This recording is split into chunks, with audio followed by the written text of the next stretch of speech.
There's a quick trick that I can offer the audience members to answer the question, what could I do on my own, at home, or while I'm traveling, or what have you, to experience for sure this concept of being present?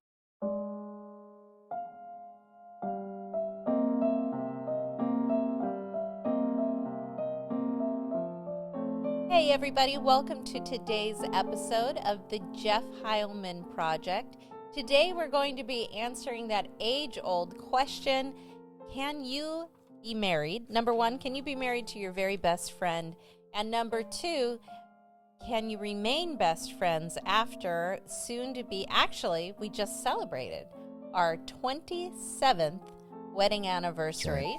We have now entered into our 28th year, not only of being married, but of also knowing each other. So it was a very quick engagement. We met 3 months later, we were married. And so the reason that I'm kind of being, I'm withholding information is because I'm on today's episode, I am surprising. She wants to catch me. Exactly. I am surprising Mr. Heilman. For those of you on the audio podcast only, I'm surprising Jeff. We're sitting in the podcast room. I have some hidden cards underneath my binder paper here, and we're going to play a little game. And that little game in 2021... Do I have to build anything? I don't have to build anything. No, in 2021, DSS Games came out with a game called the Best Friend Game. And so in the Best Friend Game, you are handed 2 whiteboard pieces of cardboard that are laminated and covered with whiteboard. So I'm going to hand you one and give you a dry erase marker. Okay. And we each get a dry erase marker, and we each get a little, what would you call that? 4x6? A 4x6 note card. 4x6. And what we get are the questions. And I'm going to ask one, and you're going to write your answer about me. I think this is how it works. And then you're going to ask one, and I'm going to write the answer of you. Oh, no. So, and okay. Once I ask the question, I write down my answer, and then you write down what you think I'm going to write down as my answer. And the reason why I thought this would be fun is that it will give us something to talk about, and the questions that the cards that I picked are kind of fun. So okay. So the first question is, where do we write this? Just one down at the bottom, and you go up the ladder, or? We're kind of winging it here because we'll it's been a while. We'll go up the ladder. It's like my kids' game, so I'll go down the ladder. We're showing our age here. If you give me the questions, I can read them out. You wanna ask? Yeah. So then, and then do I answer? The point for is me, that you both match whatever the question is pointed to, whoever. Okay. So learning the games as we go here. Hi everyone online. Andrew's gonna take the 3 cards. We only have 3 cards. Okay. Okay, and then do I write down what I think your answer would be? Andrew's going to guide us through it here. You write down and then do I write down the answer I think he's going to have? Okay. No. All right. It's one person per question. Okay. All right. So I write down what I think she would say. Yes, and I write down what I think you would say. Oh my goodness. And then we're not going to do points or anything. It'll just open compare. up. Yeah. It'll just open up for discussion here. Okay, so this is how much I love my wife. I will let her take me So I'll to the mat on these questions. Dad. Okay. Who would be better at dealing with a hostage negotiation, me or you? What would Jessica say? Okay. I think I got that one. Okay. Okay. So as if you were asking the question, did we answer it, or I 100% absolutely wrote, you would be better at a hostage negotiation than me. I did too. But that's no slight against you, Jessica. No, 100% absolutely. I know, but beyond a shadow of doubt, you would be better in a hostage negotiation than me. So the reason why, and one of the reasons why I picked this question is that you're in corporate America. You happen to be very versed. Yes, I'm the hostage most of the time. You happen to be extremely well versed when it comes to it's just interesting, tactical and all that stuff. Who is it that went through It's whose Chris course is it? Voss. Chris Voss. And was that a master class with Chris Voss, Well, or what did he's you? got a lot of content out there. And by the way, if people are like, what is this show about? Right? There's a marriage show. Is it about hostage negotiation or suicide hotlines?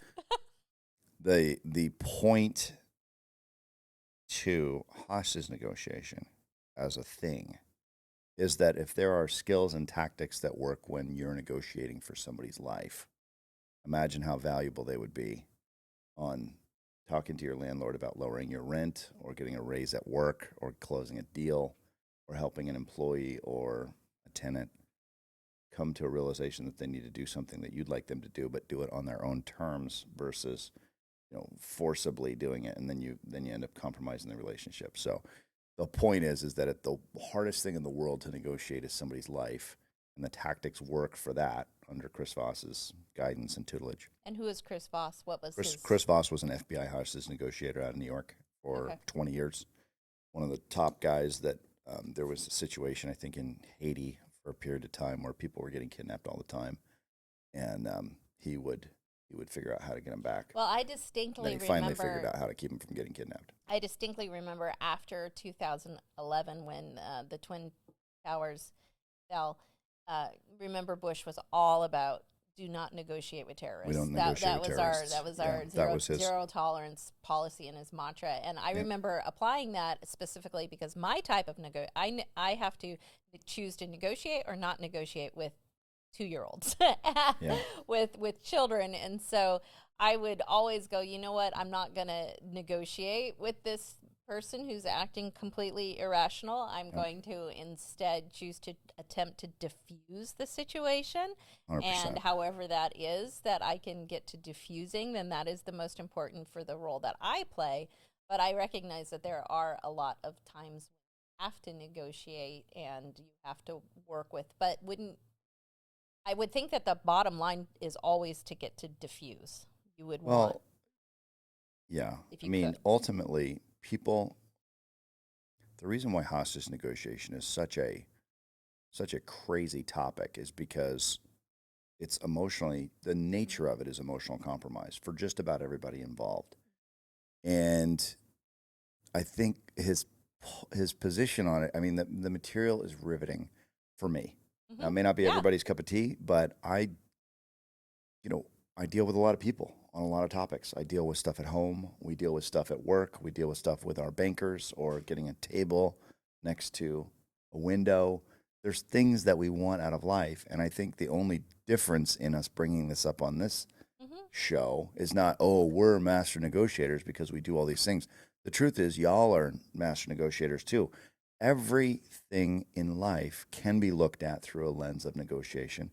And if you did look at everything in your life through a negotiation, one could say or could make the case that it might be advantageous to an individual to get better at that negotiations. But the net of Voss's material, just to break it down from the masterclass to the meme, is that negotiation is not about trying to get the other person necessarily to give you what you want. It's about trying to understand the other person and what they want so that you can find a way to get everybody what they want, if possible. Because people are much more... I had a friend of mine call me not too long ago, and he was upset with me. And we worked through a conversation over 30 or 40 minutes, and effectively he thought that I was doing something that was underhanded in a way. And I basically took his argument that I was doing something underhanded. I took it apart into bite-sized pieces. And I said, okay, do I understand this piece right? Yes. This piece right? Yeah, and so on. And there were about 4 or 5 moving parts that he was interpreting me doing something underhanded. And I basically, I looked at all these and I'm like, if I was doing something underhanded, that would hurt the actual, forget about how we're doing it. The thing that's being done, if this was actually what was being done, this hurts me. So why would I go out of my way to do something underhanded that ultimately is going to get me a bad result? And at that point, a light bulb goes off in his mind and he goes, oh, of course. Yeah, that doesn't make any sense at all. Now I understand from your point of view. Now, my goal in that entire thing was literally to understand where my friend was coming from, because I knew that once we understand where both sides are at, the situation will typically diffuse itself. Most people, the mistakes that people think other people are making are almost always unintentional. And they usually have to deal with not really understanding where people are coming from. So, if we talk about Chris Voss and his stuff, the masterclass is out there. You can buy it. His book, Never Split the Difference, is out there. It's exceptional. It's changed every relationship that I have in my life. And not just every relationship, but every single interaction with every single human being for the rest of my life has been upgraded to a level of tactical advantage against the real enemy, which is misunderstanding and misinformation. Awesome.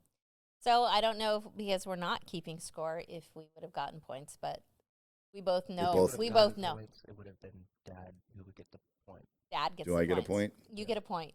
You get a point because she guessed you and you guessed you. And I guess me. Okay. All right.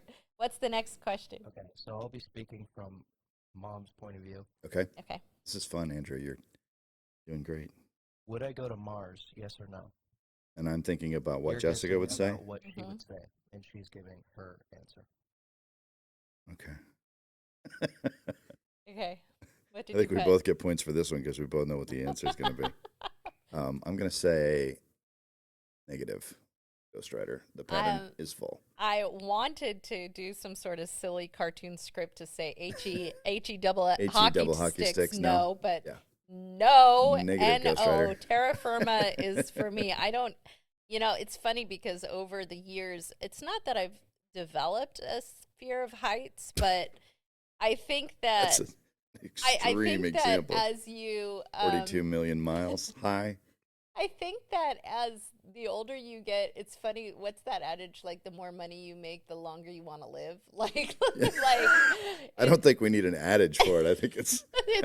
It's just understood. I guess part of the reason why I don't want to leave Earth is because I feel like Earth is this even a has conversation? its own it has so Earth's got its many problems, but it sure beats the alternative. And I don't know. It's one of those degrees below zero with no air and no water. Well, what do you think? I mean, what do you think about this whole going to Mars situation? I mean, I think if you look at it, I think if you look at it from the secular humanist standpoint, we got to find another place to live because we're screwing up the planet. I understand that. I definitely understand that point of view. Is there another place to live that we can find and get to called Mars? Oh, I don't know. You think about what you have to do to go to Hawaii. Okay. Hawaii. You have to take your own clothes. You have to get your own food. You have to get your own fuel. You have to get all your own building materials. I mean, everything in Hawaii is like 3x. Talk about SpaceX. How about 1,000? How about 10 million x? So where do you stand when it comes to What are you going to build on Mars? We have real problems like clean water and I think clean water and. I think clean water is probably the number one problem that if we focused all of our time and effort and attention on in Africa, you get. Do you think that the technological benefit that we get from going into space exploration and all the benefits from technology makes up for the fact that we're seemingly wasting time by not getting clean water access or curing cancer? Well, I would say within the last 6 months, I've been hearing and seeing and reading that. Let's take clean water out of it for just a minute. Okay. Let's just look at Africa, right? Because if we're talking clean water, there's certainly other countries that don't have clean water, but I think the African countries are the ones that have the majority of the people that don't have access to clean water. Right. Certainly India has tons, billions.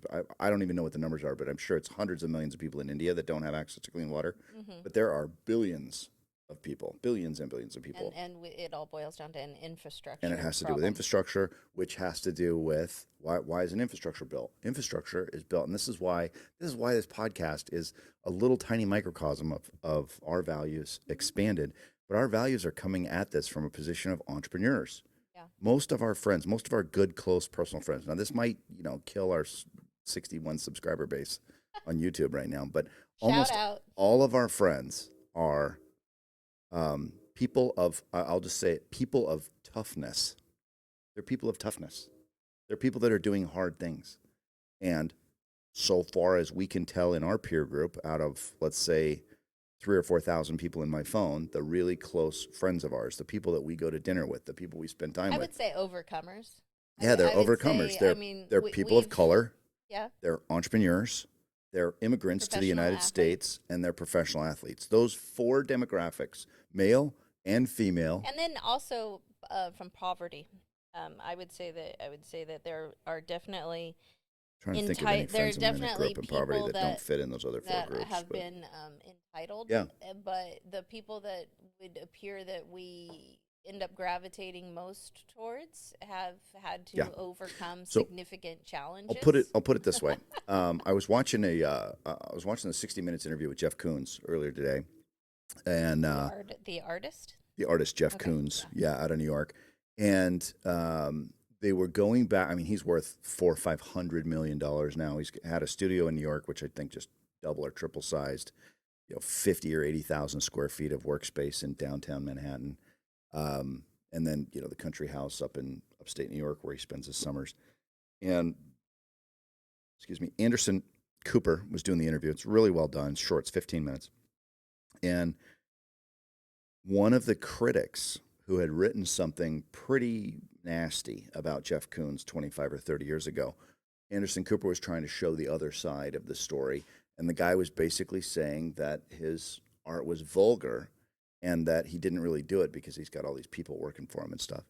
And I started looking at the word vulgar, and then he had one of his helpers, one of the guys that believes in him, the critics that was positive, and said, well, let's take a look at the word vulgar. And this, for me to watch something that's mainstream TV on recording or live, and to sit and pause it and be like, wow, I really have to think about that.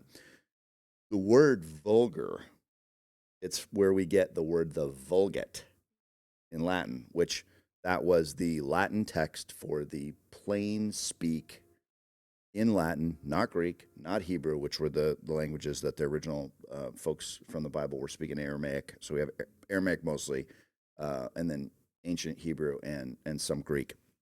And then it was translated in, Pastor Adam, 437, I think. I think it was 437, somewhere in there. They translated into Latin, and it was one dude sat there, handwriting the whole thing out, and he came up with this manuscript called the Vulgate, from where we get the word vulgar, and what it meant was of the people. It didn't mean what we think of vulgar, where you might have sexual connotations or rude or perversion. It meant of the people versus the aristocracy, the finely polished, the people who would maybe represent high society. Socialites, right? And it's not good or bad, but I would say that regardless of the money that we've made or the circles that we've run in, that our approach is vulgar and typically not received by high society, because you and I approach things from we're of the people. I have been homeless. I have lived in my car before. I have been so broke that I couldn't pay for basic things like electricity and water. And I'm not saying that that's a good thing. I'm not necessarily proud of that, but I'm not ashamed of the fact that we started out with nothing and have built this family legacy over a 25 or 30-year period.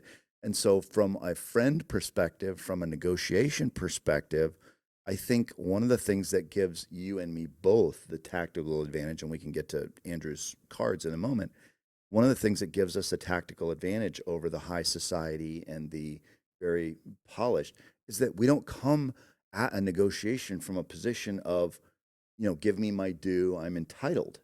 We come at a negotiation from a position of service. And I think that what we're boiling also, the relevancy for this last question was Mars is not of the people. That's where I think that my hesitancy to travel outside of and even do space exploration and all that, those travels. That's why clean water matters to me more than going to Mars. The unfortunate occurrence of this most recent loss of the submarine, of the people that were going down to the Titanic, like things that are not of the people, they do seem to the people as being wasteful, but yet I do think that there is But benefit. you have to have both, right? You have to have High both. society exists for a reason. You got to have role models. You got to have heroes. You got to have leadership. And people oftentimes are thrust into those positions of leadership by the people who consume their products and believe like they do and follow them on social media. And we all know that if you observe the masses, you know, if you're doing business, if you're doing something that's giving a lot of service to the inventor of toilet paper or weather tech or whatever, like you're going to find yourself more successful than maybe those that choose to limit their pool by serving and certainly, Koons brought up a really interesting point because he's of that. He was raised pretty well. I think he's affluent. Pretty okay, but I don't think it was affluent. I think it was raised kind of suburbia New York. But now he's become a world-renowned guy. And I thought that the critic who is now on his side years later, right, has said that what he does is he challenges the audience with a concept that art itself is completed by the observer. Yeah, that the that's good. person viewing the art has a reaction, and that you don't need to be high society or wealthy to have a reaction to a piece of art that you're looking at, and that his particular art was more vulgar, more of the people. But he said he's challenging the status quo as a result of that in a way, and this critics cited Warhol as the previous example. He says Jeff Koons is challenging the modern interpretation of what art is in a way that we have not seen since Andy Warhol. So go Mars, and all of you space I'm all explorers. for it if you want to go. If you want to go, Enjoy. if you feel like you can leave terra firma and go higher than 3 stories up, then our support. You have our support completely. My support. I'll wave a flag for you. What's next? I'm speaking from Dad's perspective. What's my favorite make of car? I'll give you a clue. This is from Dad's. Dad's perspective of what? Your favorite Yeah, car. write down what your favorite car is. Give you a clue. And she's gonna try to guess what it is. Okay. Wow. Hold on. She's writing all of them. This is my answer. Supposed to be more than one word. What did you put? The Benz. Really?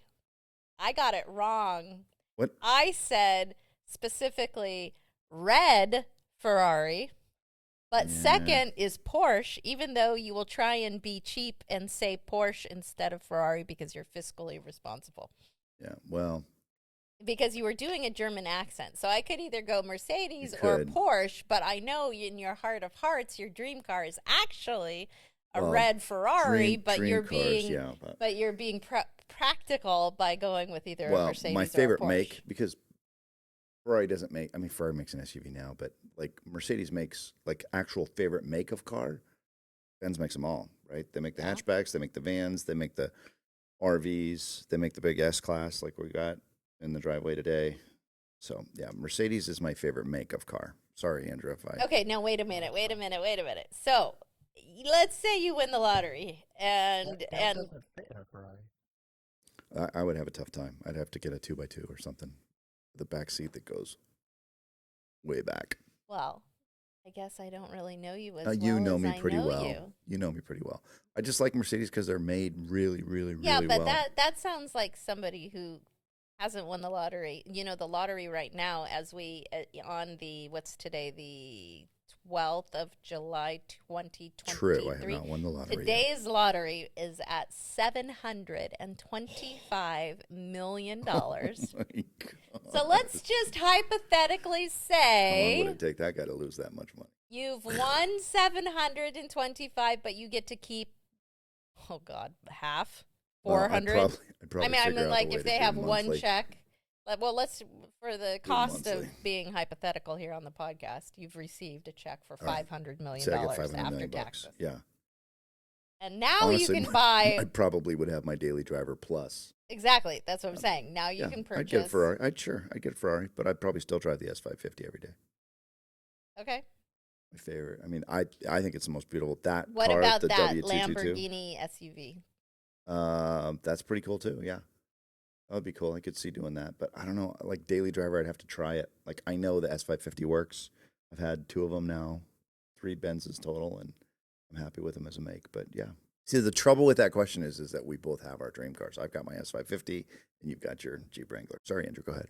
Yeah, if you had like a great relationship with Ferrari and their people, and if you could pay whatever it costed to get a custom Ferrari I made get an old one. exactly for you, like even if it was an older model, I just get it. sized up. Yeah, So I that get Like an older you one. could do a I mean, Magnum PI. if I moment. had- or a custom car, if I from had- Ferrari or Mercedes. Oh, I would do, man. That's a tough one because I really like the Gullwings. The S300 Gullwings are beautiful, but the 1963 what is it, GT250 convertible? They had a red one in Ferris Bueller's Day Off. I would have a black one with dark brown leather. I think that just with spoke wheels. I mean, there was one of those that went at auction, actually, to the guy that owns WeatherTech. That we've got a mutual friend. I don't know the guy personally, but we got a mutual friend, and I think he bought it for $52 million. Like I would do something like that if money was absolutely no object, but we're a ways away from buying $50 million cars. What do I always say? What? Don't dream cutting back. We don't That's need right. to dream cutting back. Absolutely correct. We do not dream on a budget. Okay, Andrew, what's next? All right, now I'm speaking from Mom's point of view. Okay. Speaking from Mom's point of view, what was my biggest accomplishment in this last year? Oh God, In the last year, have I done anything this year? I think. Oh my. It's not going to be having any babies because you haven't. Yeah, had babies. there were no babies this year. yeah. I've got 2 big ones. All right, I'm gonna go. I know what I'm gonna put. And remember, Dad, you're trying to guess what her She would say. biggest She doesn't even know. accomplishment Oh, it's not. Try reading somebody's mind who haven't made it up yet.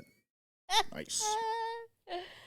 I'm gonna at least wait until she. Like maybe I what can years? try- What year is so it? we're talking We're since. talking fiscal 2023. I was gonna say, are we talking since January, or are we talking since last? since January. Oh, okay. Okay, So all since right. January, my biggest accomplishment this year. Getting our pool So chemicals balanced. Oh my gosh, that was. I'm not trying to. I'm throwing out one I know you weren't going to use, so that I couldn't steal it. But Okay. all right, I'm gonna put. I'm not looking at your paper there. Okay. Okay. We turn them both over. How do we do this? You go. I would say it's your Sunday service Okay. that you did for Jubilee. I did. I thought it was great. put preach, and then I slashed it, and I put survive Sunday service. Sunday service. I got it. Do I get a point for that, Andrew? Yeah. You gotta For the record, was the first time Mom had ever preached. Correct. Sunday service. So Yes. Jessica is a pastor at Jubilee Bridge. Woo! Thanks, Pastor Adam, put Pastor Morgan Michelle. Hill, and that's our YouTube. And I also host a podcast over there called Ask Adam. But Yes. and I've in all It's another fairness. network. In all fairness, I have done services before, but all That of was them a were Sunday morning Bible service, studies on which Wednesday night. was They're allowed to lights, teach attention. camera. Yeah, it was an honor to be asked to come on and teach on a Sunday service. It was one of those moments when it would appear that everything went wrong. And so that's Oh, why I that's said right. survived Sunday That's service. right. I forgot sound, The lighting. entire team was feedback, away, music. and It there was was really so rough. much resistance towards getting up there. But so I do consider it I do consider it an accomplishment. Jumped right up too when because things weren't going right. And being just being righted the ship. able It's to great. being able to be comfortable enough in an environment when you're on a stage and not only just present a message, like getting up, and it's one thing to get up and give a keynote after you've been teed up. And I mean, I've never actually been to a Tony Robbins seminar, but I'm assuming there's quite a bit of time before he himself comes up where they're getting the audience ready and they're doing, Yeah. exercises they're getting or people whatever. They're getting people excited. psyched, and Yep. then he comes in. So it's one thing to come in and be like, okay, you're the talent. And it's another thing to have so many fires that you're putting out Yeah. at once, and then having Well, and and the then other thing trying to too think is about it. So it was a huge honor to be asked, and it was a huge accomplishment to be able to say that I think that the product that came out as a result um, was I felt good about it at the end. yeah. Well, and I thought it was a great accomplishment as well. There were some things that had gone wrong, and you stepped right in, level set, gave everybody peace that they were going to do well, and just like you would at home, or I mean, you were the mom, right, Yeah. of the production. And when I say production, I don't mean a show or anything disrespectful like that. It was a church service. We were talking about God. We were talking about praise and worship and gratitude and all of those right. Trying to teach and convey a message to the audience. Exactly right. That's exactly right, Andrew. She was trying to convey a message to the audience. And I think the thing that I was most proud of was the fact that the message was not compromised, regardless of the technical difficulties that we had early and throughout the production. And I think that the key, what you and I have consistently talked about, is the ability to compartmentalize and be in the moment of Present. whatever, Yeah, being 100%. present in whatever you're doing. So in professional golf, you can't think about the last shot. You're only thinking about the current shot. Like you couldn't. You're It's not supposed to even more in take professional that. golf. You have to mechanize Yeah. getting out of your head and actually not thinking at all and just being. You have to train yourself with triggers and tips, mantras and thoughts, swing planes and muscle memory triggers and all these things to try to get yourself to a point where you're not thinking. There's nothing verbal left brain going on. It's all right brain And I think flow. we found the most Takes a successful while to do. the most successful musicians, they might miss a note or they might forget a lyric, but they're not thinking about the last song that they sung when They're they keeping enter the beat. into the new song, when they're going into the rhythm. Keeping the beat. And so being able to go from, okay, so it seems like almost the topic of this entire podcast is about, being present and putting out fire, like being able to be in control of the fires as they're all as chaos is ensuing. Are we continuing to stay focused and present on delivering the best product and being able to like get through that? There's a quick trick that I can offer the audience members to answer the question, what could I do on my own, at home, or while I'm traveling, or what have you, to experience for sure this concept of being present.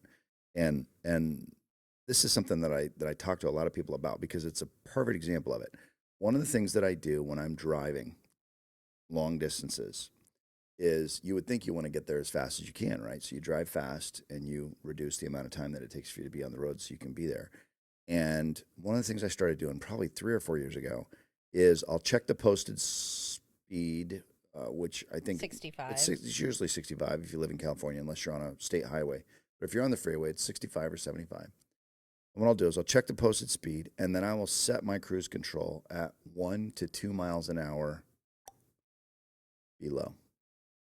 And all of a sudden, after the cars figure out that I'm the slowest guy on the road and I'm in the right-hand lane, there's another advantage to that, which is my car has the ability to manage with radar the follow distance on the car in front of you. And I can toggle that to between The real reason 50 why yards to Mercedes 100. is your Yeah, it's great. I mean, talk about a car that stays in the lane, manages the follow distance, and maintains speed is awesome. But when I turn that on, and I'll get behind a truck or somebody with a trailer who's going maybe 55, and I'll set my cruise control at 63, and then it'll go down to 55 and up to 61 and down, and it just manages that all by itself. And all of a sudden, everything slows down. I've slowed down, and what I've noticed is the aperture, which is just a fancy word for how wide. Actually, aperture has to do with how wide the shutter gets. The aperture of how wide my field of view gets it literally like takes the horse blinders off of tunnel vision, and it allows me to get a wide, broad perspective of the road. I can look at the grass in the field. I can look at the trees. There's houses that show up on my radar that I didn't notice before, or tree branches that have fallen in a storm, and I'll notice the little details of things that change as the seasons change on a road that I've driven all the time. Or in the case, if I was in Santa Barbara a couple weeks ago and I did this, and I just take in the mountains and the trees and the clouds and the change of weather and the people that are freaking out, maybe driving aggressive on the road. I can just step back from all of it and get a perspective. That feeling of a wide aperture and being able to notice a whole bunch of different things going on at the same time is an example that anybody can try of what it's like to be present, fully engaged in what you're doing. And as we've also learned from the book, I believe it's in the book Improv, which is a fantastic book for anybody who's interested in offers in being able to sell or just being a professional in their vocations. When we are present, we happen to be particularly good listeners because we're not thinking about what we are going to say next. Or think about what's coming in. Yeah. And so when we are being good listeners, then we're able to pay attention to our environment, and we are listening. What do they say? God gave us 2 ears and 1 mouth for a reason. Yeah. We're able to listen twice as hard and be present with the environment. And being present, let's face it, being present and listening means slowing down. You have to slow down in order to listen. 100%. You can't be going at the speed of sound. Chris Voss in hostage negotiation has things that you can do in everyday life, like questions that start with how and what, or repeating back 2 or 3 word phrases like somebody says, "Oh, I'm going to the store." You're going to the store? And it creates a feedback loop that allows us to hear better and become better listeners, which is essential in negotiations because what you're ultimately listening for is what does the other person want. If we go to Improv, which is Robert John Stone, fascinating story of this guy, small tangent, but definitely relevant for what we're talking about here. This guy was a writer for British comedy, he was a British playwright, and everything that he was going to submit for the local theaters to perform had to be gone through censorship. They don't feel the same way about it over there as we do here, and they have laws in place that if you're going to have a public production or performance, it needs to be censored, or at least reviewed by somebody who will sign off on it and say, this is what we're censoring, this isn't. Well, he thought, wait a minute, what if we did improvisational comedy so that there was no script? And if there was no script, then there was nothing to censor. And so he comes up with a framework, and this is a magic word that's going around these days, framework. I'm hearing it all the time in things. But imagine a framework for improvisational comedy that was so simple to follow that anybody could do it, and with a little practice, we could have an improvisation similar to what we actually have going on right here. And the 3 things in the framework are, do you remember any of them? I'm being completely present, and I don't. Yes. One of them is yes and. So yes and. Yes and. Yes, I agree. And in addition to that, and so you have kind of this nuclear chain reaction on things where somebody answers yes and. The other thing was listen for the offers, right? If I were to offer you the opportunity to talk about something and you throw it right back to me, that's fine. But at least I'm making the offers, and you can say yes and. You can say, all right, these are the 3 things that I remember. This is the one piece of the framework that I remember. And then the third thing was always try to make your partner look good, right? If there's a spirit, and you'll see that a really great example of that is in sports commentating, where they pass the ball back and forth between the logistics person who knows the sport really well. That would be considered maybe the color person. Like you hear it back and forth between Jim Nantz and Tony Romo, former Dallas Cowboy quarterback. Those two have a really good rapport. Joe Buck is the straight guy. Troy Aikman's your color guy. And the back and forth, they work really hard to make each other look good. And it's yes and back and forth. So if you look at sports commentating is structured, there is a framework for it, but it also has an element of impromptu. And I think that helps not only in negotiations, but just in everyday life. And we learned about the improv book from Daniel Selling Pink's is Selling is Human. And we have read a lot of books. We have read a lot of books. Way too many books. No, I'm just kidding. Do we have more questions? Okay. He's smirking, so I don't know. I know. He's got his little mischievous face on. Okay. I'm going to slightly alter this question because I think you two would get it right immediately. Okay. So the original question was, what college was my, speaking from Dad's point of view, what college was my first choice? Okay. I'm going to alter it to what was like my dream college, like right now, or like if I could go to school in any school and learn anything, where would I go right now? It's from my perspective. From your perspective. Where would I go? Okay. Where would you go? What would you learn? That's 2 questions. Do you want me to just do college? Yeah. And then a bonus question. Yeah, we'll just do college. Okay, and I'm going to put 2 courses. That way, if you get either one of them, there you get a point. I'll put 3 courses. I'm only smirking because I don't get to talk very much. That's great. You're like, what's the one on Rhett and Link? What's her name? Stevie. Stevie. Yeah, you're the third wheel, Andrew. You're great. I love it and I'm sure the audience loves it when you jump in too. Okay. Okay. All right. Okay. Well, since I'm the one thinking and being asked, I was going to say London School of Economics, but I'll say Stanford, my dream school. And the 3 things that I would study are economics, art history, and music. Okay. So I answered the original question because when we were first married, he was on his way to Arizona. Oh. And that's where your dream college at the point. And you were going to become an airplane pilot, or you were going to. I mean, there was so much you were doing. Yeah. You're going to play professional golf. You're going to go play golf and go to Arizona. LSU would have been the place to go for airline school. But I put Stanford, and I wrote just general MBA. I wrote MBA. Yeah, I think that's 2 points for Mom, actually, because I would do a Stanford MBA if I didn't have obligations that took me out of. Why specifically Stanford and not like Oxford or something? Yeah, that I was also thinking of like something. So there's a couple reasons. You did say London initially. Yeah, I think. Well, first of all, I think all people are visual. The stats say all people are 90% visual, and the other 50% is mental. Yogi Berra. So all people are visual. I think that I have a particular appreciation for the aesthetic of Palo Alto and Stanford. It's the single largest campus of any university, I think, in the world.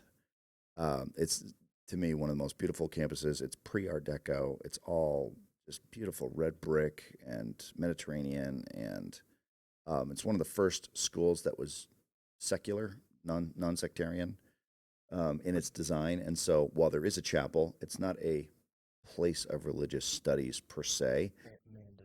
Mandatory, exactly. It's also close to where we also live. And so if I was going to do a 2-year MBA program, I would want to stay close to the family. You know, considering I recently, last year, was accepted into Biola based on my transferable credits, nothing says that your credits are not transferable and that you would not get into Stanford. Typically, so maybe in the future. Maybe, guys, that might happen. But I think that I hope from what people have learned about us over the years, over these podcasts. We don't drink cutting back, that's for sure. Is that we're not anti-school. We're not No. We're pro-learning. We're pro-learning. And the only issue that I have with the traditional higher ed system and it being in bed with the government and getting maximum advantages, like you can bankrupt out of any financial obligation in the world except for the U.S. state franchise tax board and college education loans, which I just think is total garbage that they got that passed, which basically means that they can charge whatever they want for it because they can loan you money at zero risk loans, which reduces the amount. And if we've seen, and I can post a chart in there, what that's done is it's literally taken up 5 to 10 times faster than any other consumable thing that you pay for, the price of private college education. It's gone up way faster than consumer price index, like 7x or 8x, not 7 or 8x times. It's 7 or 8x times the rate of inflation of consumer price index. That I think is BS. And I think the programming to kids that effectively says you're an idiot and you'll never make it and you're going to fail if you don't go to college. That propaganda, which is partnered with K through 12 schools to start as early as 4 or 5 years old, I think that is BS. And I have a problem with that issue.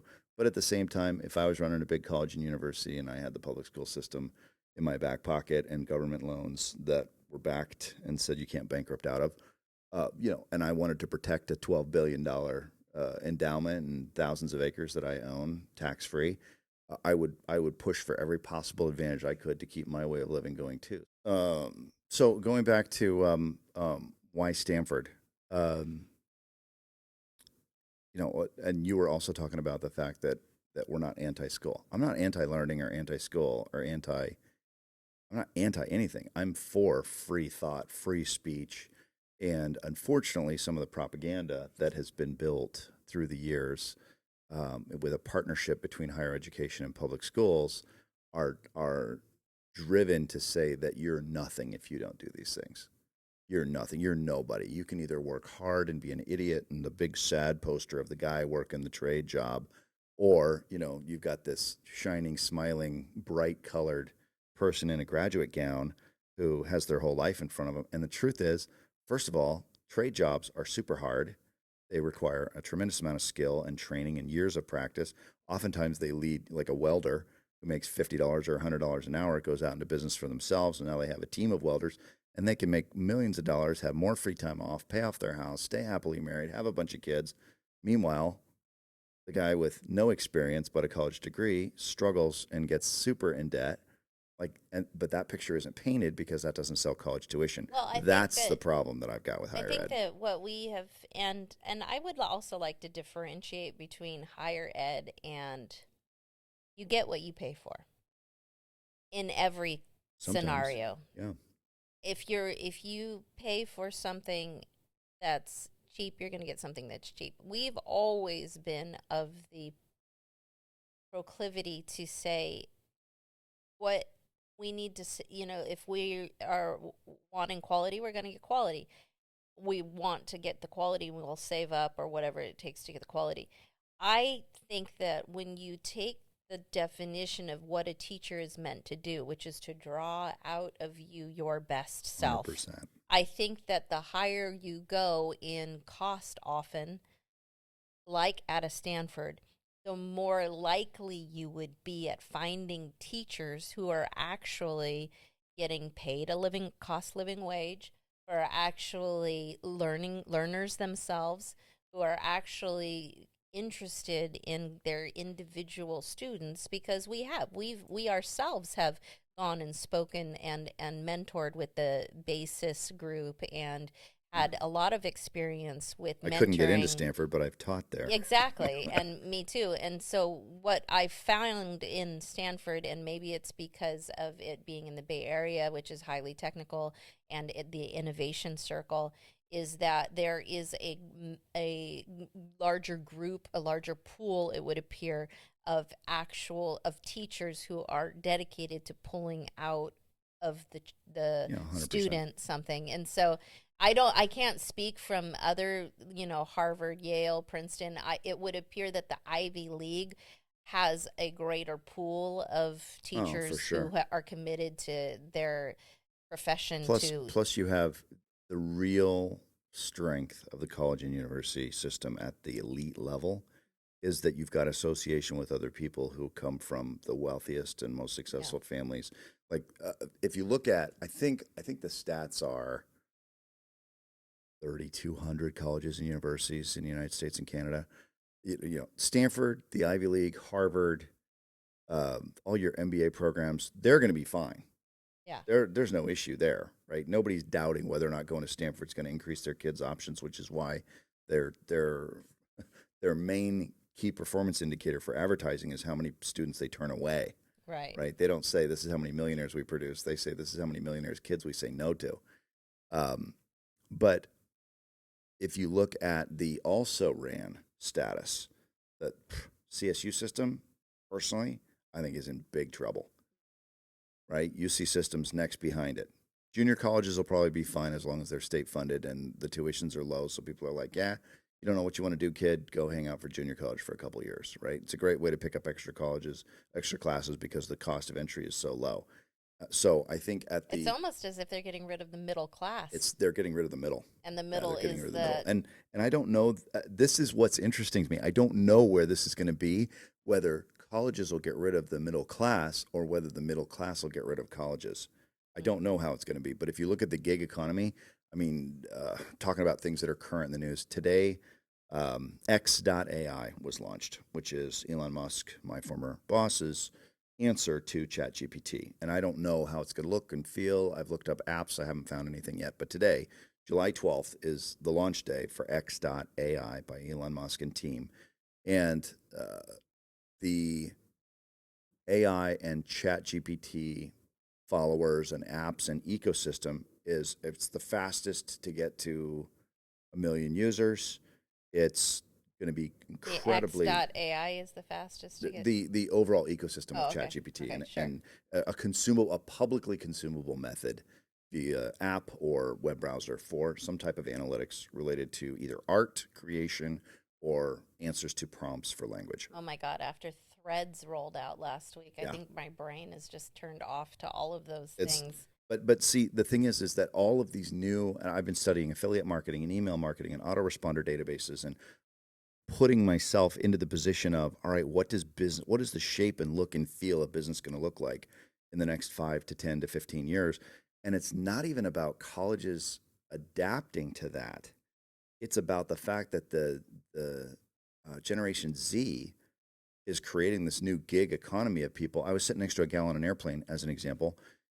This, folks at home, this is a family channel. We're talking about things that families deal with and family conversations and strife and arguments and the resolution of those arguments, etc. But this gal was talking about how her niece was 16 and was already clearing $100,000 a year on Instagram via sponsored ads, product placement, and consumption of Reels, right? The paid for it, and you've had some experience with that as well with Reels. So here she's 16 years old. She's making $8,000 to $10,000 a month after a year and a half on Instagram, and that's not a big deal anymore, right? That's not even worth mentioning, except within the context of this conversation.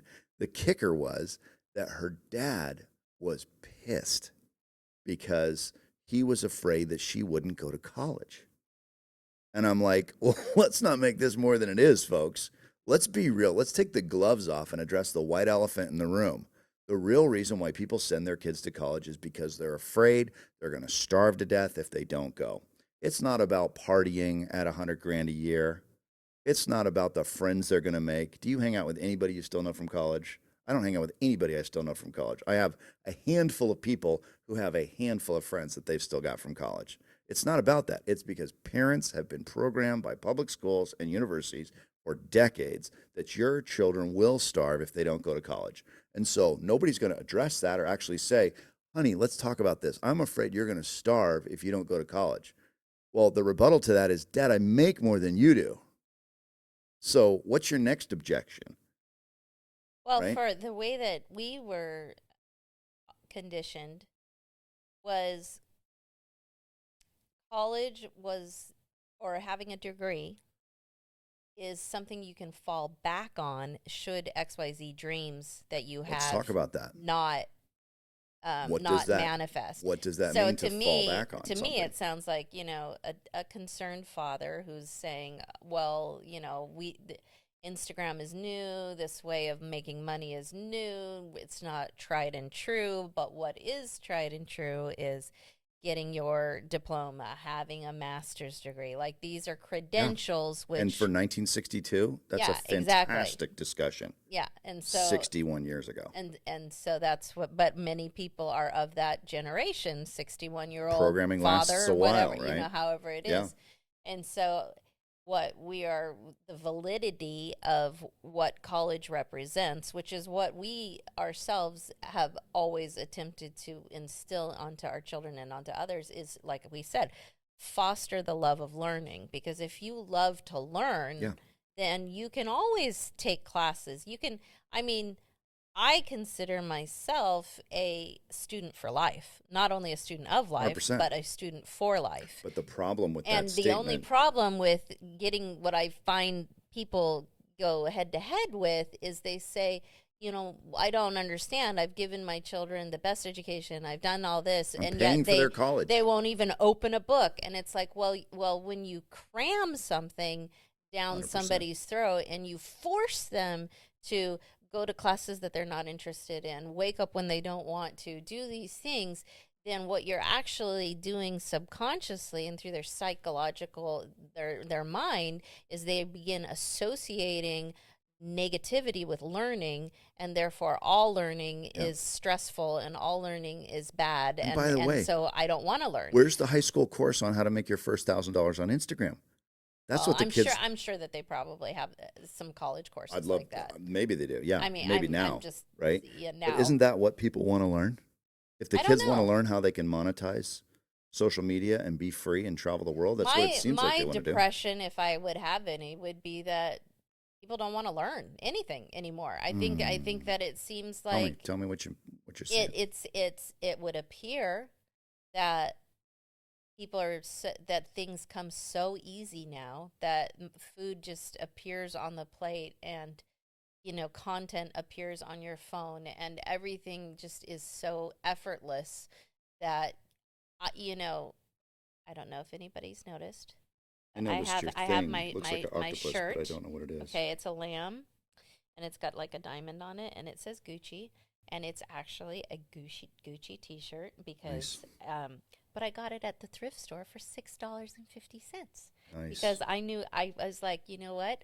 I bet that is very cool. A Gucci T-shirt, and I Googled it, and it's an actual Gucci T-shirt, and I got it for $6 at the thrift store.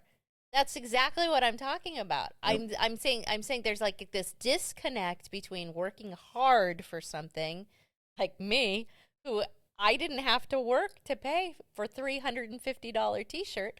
I knew what I was looking for, and I think that with so much available that people are being propagandized with, it's so available to have everything that you want. It's even going beyond just, can you get approved for the credit? In the 80s, it was like, well, if it was something you wanted, you would go get a credit card and you would go get it, because things were still stupid expensive and hard to obtain.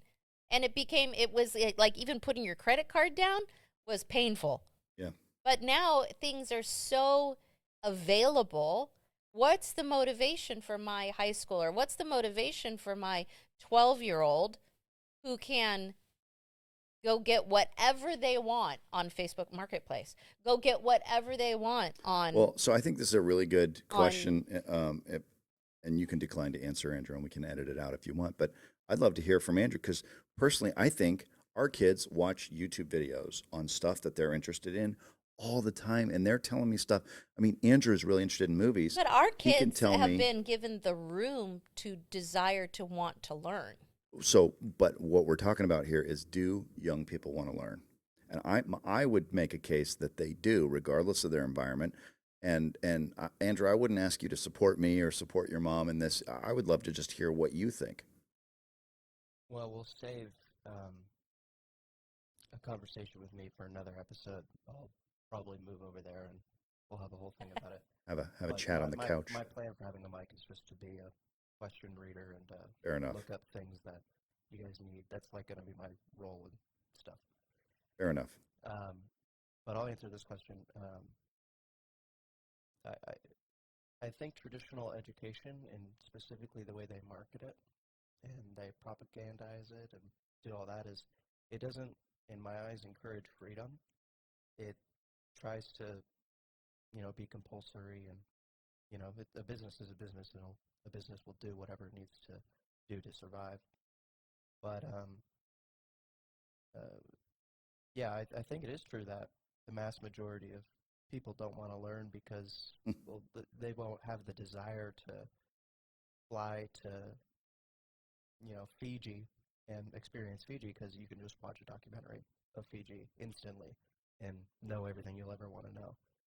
But Yeah. I think that doesn't mean you don't want to know about Fiji. I think that just means you don't want to have to put in more work than is necessary to learn about Fiji.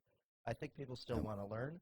It's just they're going to find the easiest way to do it first, and there are easy ways to do that kind of stuff. That's very true. And very that's true. all I Yeah. mean is that Interesting point of view, Andrew. Thanks. things have, the ease in which we as a very comfortable society have end up becoming accustomed to Mm-hmm. has come in between the desire to want to learn things. And so part of that is, being responsible parents and helping our children to, not necessarily limit access, limit time, whatever, because that's not what this is all about. It's more about providing enough. Are we providing enough ample opportunities to give our children life experiences where they can do some form of effort? Whether that effort is walking around the block. Yeah, no kidding. Whether that effort is like you had Nessie teaching her how to Ride a bike. ride a bike. Yep. And so the easy button would be to skip from learning how to ride a bike ever and just take a like, for example. Or Teddy on the typewriter. Teddy was learning how to type. Yeah, exactly. On the typewriter. And for example, there was a lot of concern this last Christmas because, and I noticed there was some buzz going around motorized scooters and motorized, like Razor, the bikes that you plug in and motorized bikes. Mm. And the concern with hoverboards, scooters, and Mm-hmm. motorized vehicles is that, especially when they're now turning, 8, 9, 10, 12, 13, is, are we teaching our children how to manually ride a bike? Are we giving them the opportunity to learn how to pedal a scooter? Yeah. Or are Or we like going Andrew straight does from piano. walking to motorized Yep. getting around because it's cool and it's fun and it's tech, and I don't see anything wrong with that. But what about the connectivity? What about the effort that is involved in actually putting our minds something that's to interesting learning enough something? to do deep Yeah, exactly. Deep practice, right? Yeah. That's Daniel Coyle's work on how talent is built. Well, let's take Andrew's example with piano, for example. I think that's a good one. Andrew's interested in piano. He goes on YouTube. He figures out, okay, there's colors kind of dropping out of the sky on the screen, and they hit the keys at a certain time. The keys are illuminated, and I can learn how to play some songs.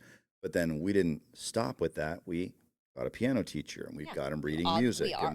We're augmenting his natural interest, which really goes back to the original Heilman Academy vision for us, which is a room with a bunch of different courses, and the kids can gravitate based on their own interest into what they want to follow. And then we'll teach them basic compulsory stuff like basic math, basic reading for comprehension, people skills and team leadership, and then mental toughness and being present. But then really heavy on the things that they're interested in, believing that the self-image that they'll get by doing something hard and building skills in something that they have a passion and interest for will give them the vacuum to pull through. For example, if we go fast forward 10 years from Andrew to Jeffrey, right? We didn't teach Jeffrey math. He learned math when he was running a business. We didn't teach Jeffrey how to read and write. He learned how to read and write by just experiencing. I mean, we probably taught him how to read, basically. Yes, but we did. I did. You sat with him, right? But we didn't teach him what to read. No. We gave him a huge library of thousands and thousands of books, hundreds and hundreds of audio programs, and said, you need to produce some sort of report every week on some piece of content that you're interested in. We don't care what it is. Go. And he did. And he gravitated toward Visual. He's people a visual skills learner. and visual and cooking. Joseph gravitated more toward psychology. Madeline gravitated more toward humanities. Andrew gravitates more toward film production, movies, and the actual personality types and backstories of the guys who built the next gen Hollywood in the 50s, 60s, and 70s, like your George Lucas and your Christopher Nolan and Steven Spielberg and these great magnates in that business. So I guess the point that we're trying to make is that I think if people are handed everything on a silver platter, they're probably not going to be interested in learning how to do something hard. That's true. However, I do think there's a natural desire to create and to express oneself, and that if given the tools and the right environment, even when kids are going to public school during the day, they can still be given an environment at night where the parents can sit with them and say, show me how to draw these letters, or show me what you learned, or let's draw together. And we do a lot of that too. We had chalkboard paint on the walls and on the tables growing up, with chalk everywhere and things to draw and paper and pencils and pens, to constantly try to help our kids be encouraged to pull that expression out in some form, some medium. Well, it has been an enlightened hour plus. I think that we can answer the question, pardon me. We can answer the question, can you be best friends? I think I got one answer wrong. Oh. You know me better than I know you, evidently. I think you got you got 2 points though, because you did MBA, which is economics plus Stanford. So, Andrew, do we have a tally? I think we're tied.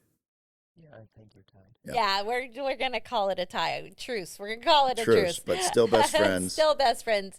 And Knuckles. that was a lot of fun. Thank you for being able to improvise on today's episode. It was entertaining. And continue to just enjoy these. I enjoy these conversations so much. Enjoy our visits. The continued dialogue between the two of us and the continued conversation. Thank you, Andrew, for chiming in and helping us with this game, with the best friend game, and great job, DSS, for creating it. It was a lot of fun.